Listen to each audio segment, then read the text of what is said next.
Hello and welcome. The Coming of Galactus is rightfully considered a classic trilogy during the Fantastic Four's early days. It defines a period when Stan Lee and Jack Kirby were working very well together and producing work that would inspire others for decades. So let's look at the three issues in question.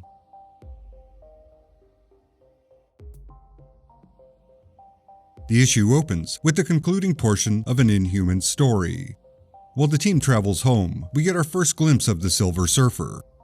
To highlight the danger he represents, the Skrulls black out their part of the solar system to avoid being detected. This also works as foreshadowing for what follows next. Just as the Fantastic Four arrive home, the sky turns to fire, which causes a worldwide panic.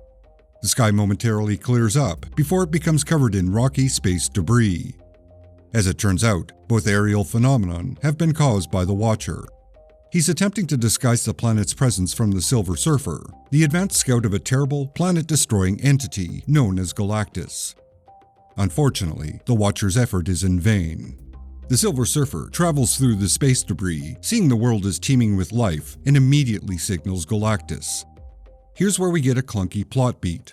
The thing clobbers the Surfer, knocking him off the roof. As the Watcher states, this was the easiest way for the Surfer to leave, which implies he surfed away off-panel, probably flipping a cosmic finger to the thing. But we don't find out what happens until the next issue. Galactus arrives in one of Kirby's notorious, trippy collages. Notably, he looks different than his more famous purple, full-length outfit. He has bare arms and legs, and the outfit is colored red and green, like Christmas decorations. This will immediately change the next issue. Hi, this is Alan, the voice of Strange Brain Parts. Sorry for the interruption, but I'll make this as brief as possible. Please subscribe and support this channel on Patreon. Links are down below. Thank you. Now back to the video.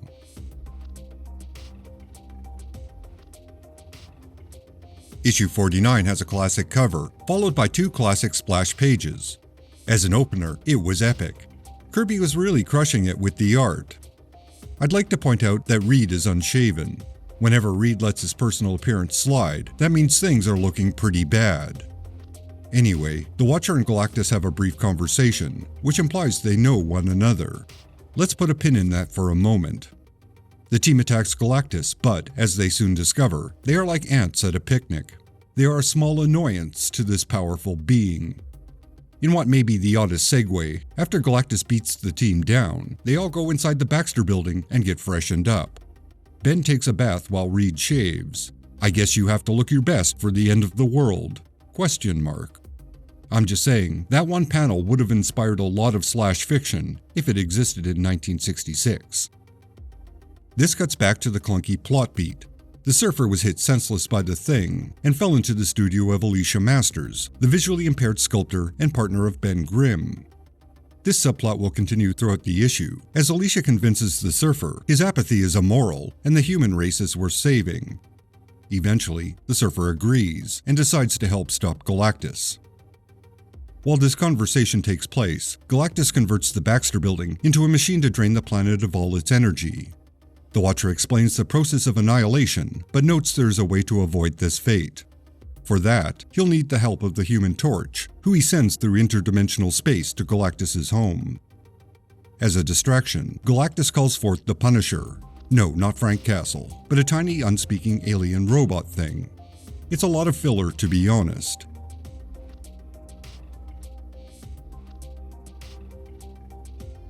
In the final part, the Surfer tries his best to stop Galactus. Unfortunately, Galactus is far too powerful to be stopped. Meanwhile, Johnny is returned to Earth by the Watcher. He has obtained a powerful device called the Ultimate Nullifier. In a scene that proves Reed is pretty hardcore, he threatens to trigger this device, which will destroy the entire universe, including Galactus. It's the ultimate scorched earth type of standoff. Faced with annihilation, Galactus pinky swears to not harvest the planet, and he will leave it alone in the future. In a moment of pettiness, Galactus removes the Silver Surfer's ability to roam the stars. He is now trapped on Earth, among the people he just helped to save. Alicia arrives, and seems a bit too interested in the buff, naked Surfer. Ben wanders away, feeling rejected. The Surfer decides to wander the planet, discovering what wonders it may hold. Thus ends the first encounter with Galactus.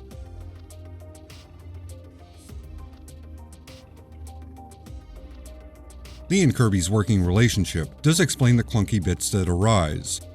As per usual, after a story conference with Lee, where they worked out the basics, Kirby drew the entire story without further input. He fully plotted it and wrote notes in the margin, so Lee knew what was going on. The clunky bits happened because Lee sometimes ignored Kirby's notes and wrote the dialogue he wanted. I suspect that's what happened here. This leads to a few more things worth noting. While drawing the story, Kirby decided Galactus would need a herald to announce his impending arrival.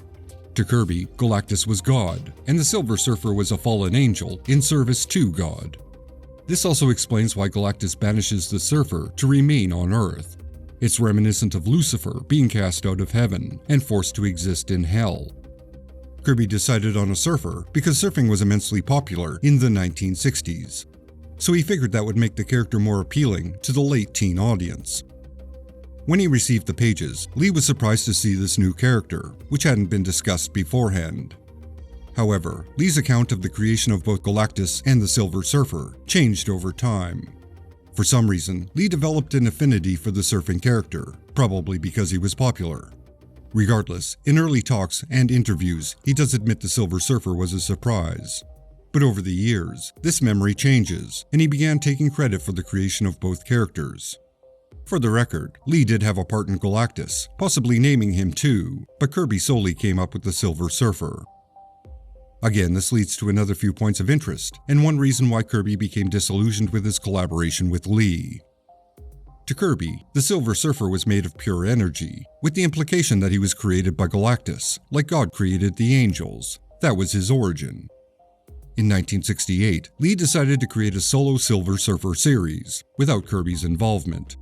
Furthermore, Lee ran a contest to crowdsource the Surfer's actual origin, which meant Lee either ignored Kirby's intent, forgot it, or wasn't aware of it at all.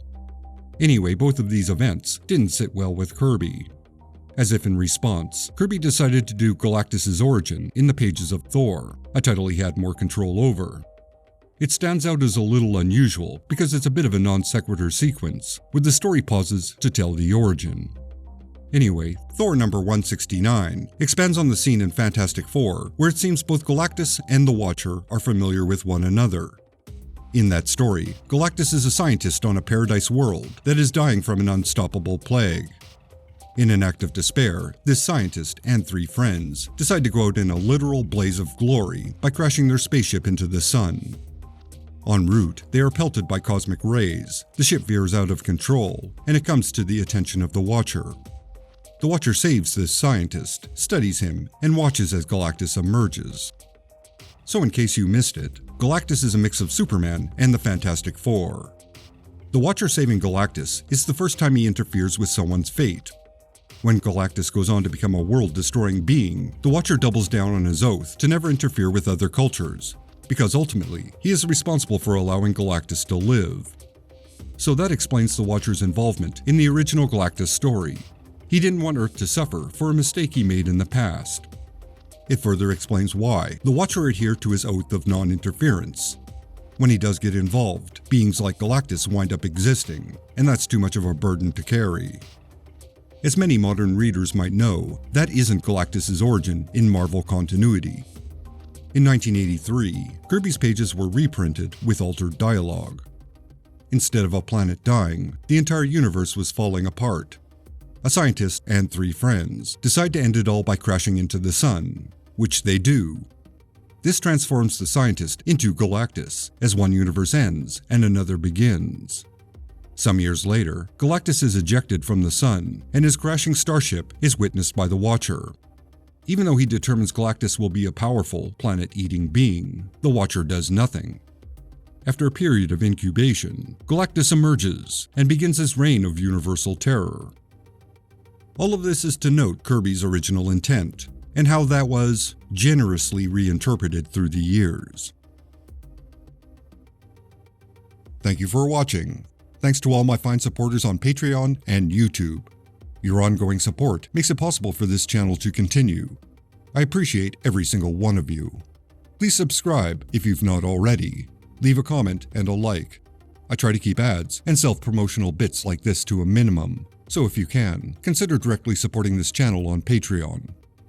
Extra special thanks to Eidolon, Constant Disappointment Records, Jeff Nicholson, Sickin, Francis De La Cruz, Russell Bull, John Nyukes, Andrew Barton, Odin Ashcroft, Ruby St. Dennis, Phil Sagan, Edward Clayton Andrew, Corey Drew, L.S. Gregor, Brian Deaton, Tom Granis, John Gaunt, James Graham, and Matt Marino.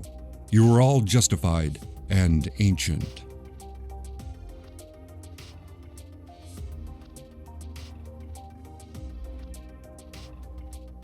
Until next time.